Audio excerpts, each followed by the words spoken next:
Je vais vous raconter l'histoire de Muriel qui est tombée folle amoureuse d'un brouteur et qui finira en 5 ans par lui donner plus de 200 000 euros.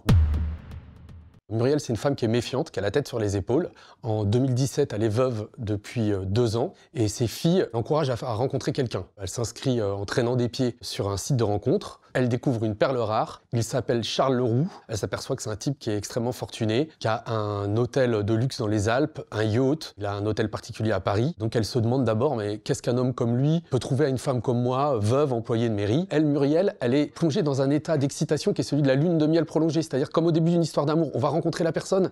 Ah, mais juste on va la rencontrer, mais non, ça se dérobe toujours, ça se dérobe toujours. Et donc ça éperonne son désir. Donc en fait, c'est ce contexte-là qui permet au mensonge de commencer à s'installer. C'est d'autant plus facile pour Charles Leroux de commencer à demander de l'argent que c'est pas pour lui, c'est pour sa fille, c'est jamais directement pour lui. Et à ça, en plus, s'ajoute un caractère d'urgence. Évidemment, Charles Leroux lui dit tout le temps, il me le faut maintenant, sinon ma fille va mourir. Alors elle, Muriel, elle aura perdu en près de 5 ans 200 000 euros. Elle se sera fâchée avec sa famille. Elle aura vendu sa maison.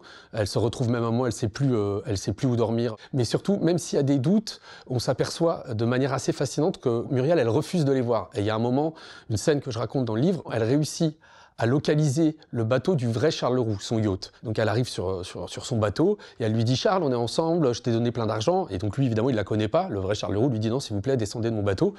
Et là, on voit très bien comment se met en place ce mécanisme de défense. Elle refuse l'évidence. Donc en fait, derrière le Charles Leroux, grâce à un chasseur de brouteurs, j'ai découvert la véritable identité de l'un des brouteurs, parce qu'il y en a peut-être plusieurs qui avaient arnaqué Muriel. Et donc, c'était un jeune homme, un jeune ingénieur qui avait fait d'ailleurs d'assez bonnes études à Abidjan, qui avait tout juste 20 ans. Ces brouteurs, en fait, ils ont des protocoles très précis pour travailler. Ils échangent entre eux des scripts qui permettent de manipuler la victime, qui s'appelle un mougou, qui est un pigeon. Alors, à Abidjan, il y a toute une sociologie des brouteurs. Charles Leroux, je m'aperçois qu'en fait, il y a des centaines et des centaines de faux comptes qui utilisent ou son nom ou son image. Il y a sans doute des millions d'euros qui ont été escroqués. Aujourd'hui, le vrai Charles Leroux, il est vraiment déterminé à obtenir justice. Il veut lutter contre l'anonymat, contre l'usurpation d'identité. Muriel, à un moment, elle essaie de porter plainte. Elle va à la gendarmerie près de chez elle et en fait, on lui rit au nez, on la traite d'idiote. On prend sa plainte, mais on la traite quand même d'idiote.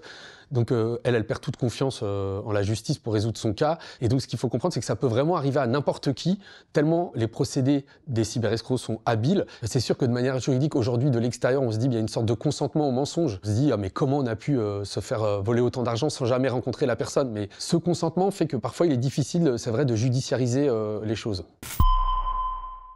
Colmini